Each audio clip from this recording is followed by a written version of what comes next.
दोस्तों, आप सब लोगों को यह तो पता ही होगा कि हमारे हिंदू राष्ट्र में भगवान भोलेनाथ की सभी लोग पूजा करते हैं, परंतु आपने यह कभी नहीं सोचा होगा कि शिवलिंग की क्यों पूजा होती है। यह सवाल तो सभी लोगों के मन में चलता है, परंतु इसकी सच्चाई किसी को नहीं पता है। आज की वीडियो में आपको हम बताएंगे शिवलिंग की क्यों पूजा होती है। सबसे पहले शिवलिंग की पूजा किसने की थी, परंतु वीडियो अंत तक जरूर देखना, आपके सभी सवालों का इस वीडियो में जवाब मिल जाएगा। भगवान शिव का सबसे प्रिय महीना सावन शुरू हो चुका है। कहते हैं इस पावन महीने में भगवान शिव और माता पार्वती की पूजा अर्चना करने से व्यक्ति को विशेष लाभ मिलता है। इस दौरान शिवलिंग का रुद्राभिषेक भी किया जाता है, जिसका बहुत महत्व है। सावन के महीने में शव भक्त भोले बाबा का अभिषेक करने के लिए मंदिरों में पहुंच जाते हैं। तो आज हम आपको शिवलिंग से जुड़े कुछ खास बातें बताने जा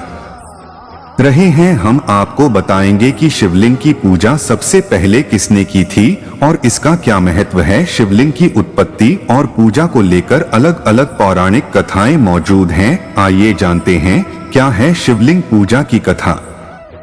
लिंग पुराण के अनुसार ऐसे शुरू हुई शिवलिंग की पूजा। लिंग पुराण में मौजूद पौराणिक कथा के अनुसार जब दक्ष प्रजापति ने अपने यज्ञ में भगवान शिव का भाग नहीं रखा तो इससे क्रोधित होकर माता सती ने यज्ञ कुंड में अपना देह त्याग कर दिया था। पुराण के अनुसार जब भगवान शिव तक यह समाचार पहुंचा तो उन्होंने क्रोधित होकर दक्ष प्रजापति के यज्ञ को नष्ट कर दिया। बाद में सती के वियोग में संसार में सुध-बुध खोकर दिगंबर अवस्था में पृथ्वी पर इधर उधर घूमने लगे। वह इसी अवस्था में एक बस्ती में पहुंच गए। शिवजी को वहां की स्त्रियां भगवान शिवजी पर मोहित हो गईं। स्त्रियों की मोहावस्था को देखकर ऋषियों ने शिवजी को शाप दे दिया।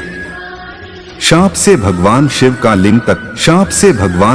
लिंग तत्काल कटकर गिर गया, जिससे तीनों लोकों में हाहाकार मच गया। शिवलिंग पूजा का रहस्य सभी देवता और ऋषि मुनि व्याकुल होकर ब्रह्मा जी की शरण में गए। ब्रह्मा जी ने अपने योग बल से पूरी घटना को जान लिया और वह समस्त देवताओं और ऋषियों के साथ शिवजी के पास पहुंचे। ब्रह्मा जी ने शिवजी से प्रार्थना करते हुए कहा कि आप अपने लिंग को पुनः धारण कीजिए, वरना तीनों लोक नष्ट हो जाएंगे। ब्रह्मा जी की प्रार्थना सुनकर शिवजी ने कहा, आज से सभी लोग मेरे लिंग की पूजा आरंभ कर दें तो मैं पुनः अपने लिंग को धारण कर लूंगा। शिवजी की बात सुनते ही सबसे पहले ब्रह्मा जी ने स्वर्ण का शिवलिंग बनाकर उसका पूरे विधि विधान के साथ पूजन किया। इसके बाद देवताओं ऋषियों ने भी शिवलिंग की पूजा प्रारंभ की और इस तरह सृष्टि में शिवलिंग पूजा का विधान आरंभ हुआ। शिव पुराण के अनुसार ऐसे उत्पन्न हुआ शिवलिंग। शिव पुराण के अनुसार एक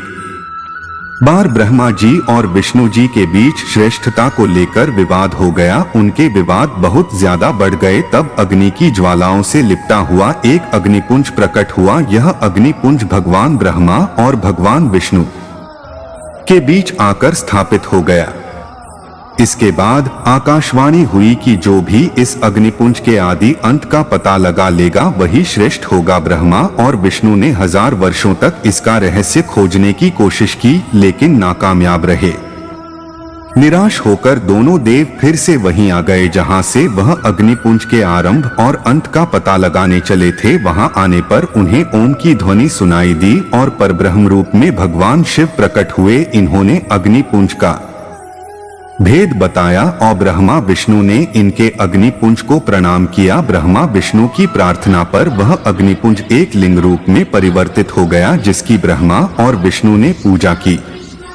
इसके बाद से सृष्टि में शिवलिंग पूजन का विधान आरंभ हुआ। शिवलिंग पूजा के लाभ। शिवलिंग की विधि पूर्वक पूजा करने से मनुष्य संतान, धन धान्य, ज्ञान और मोक्ष को प्राप्त करता है।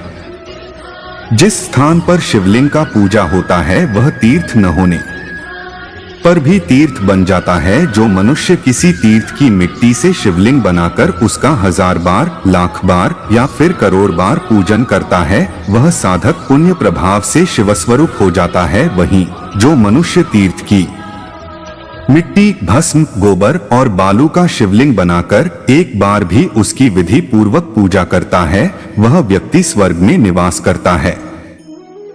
जिस स्थान पर हमेशा शिव पूजन किया जाता है उस स्थान पर मनुष्य की मृत्यु होती है, वह शिवलोक को प्राप्त करता है। और जो मनुष्य शिव शिव शिव इस प्रकार हमेशा भगवान शिव का जप करता रहता है वह परम पवित्र और परम श्रेष्ठ हो जाता है और वह मोक्ष को प्राप्त होता है। शिव शब्द के उच्चारण से ही मनुष्य समस्त प्रकार के पापों से मुक्त हो जाता है। शिवलिंग की उत्पत्ति और इनकी पूजा को लेकर कई तरह की कहानियां पुराणों में मिलती है। अलग अलग पुराणों में इस संदर्भ में अलग अलग कथाएं हैं। इस विषय में दावे के साथ कुछ भी नहीं कहा जा सकता है। अपनी अपनी आस्था और विश्वास के अनुसार श्रद्धालुजन शिवलिंग के प्राकट्य की कथा को मानते हैं। वैसे आपको बता दें कि शिवलिंग के कई प्रकार हैं, लेकिन ज्योतिर्लिंग पूरे भारत में 12 ही मौजूद हैं। ज्योतिर्लिंगों को स्वयं प्रकट हुआ माना जाता है। ज्योतिर्लिंग इस बात को बताते हैं कि ज्योति से ही शिवलिंग का प्राकट्य हुआ है। दोस्तों, आज की वीडियो यहीं पर समाप्त होती है। वीडियो अच्छी लगी हो तो लाइक करो और ऐसी ही ज्ञानवर्धक वीडियो देखने के लिए हमारे चैनल को सब्सक्राइब करो। कमेंट में जय श्री भोलेनाथ जरूर लिखकर जाना और उम्मीद करेंगे सभी लोग ठीक होंगे। हमारी तरफ से सभी लोगों को तहे दिल से धन्यवाद। फिर मिलेंगे एक नए वीडियो के साथ।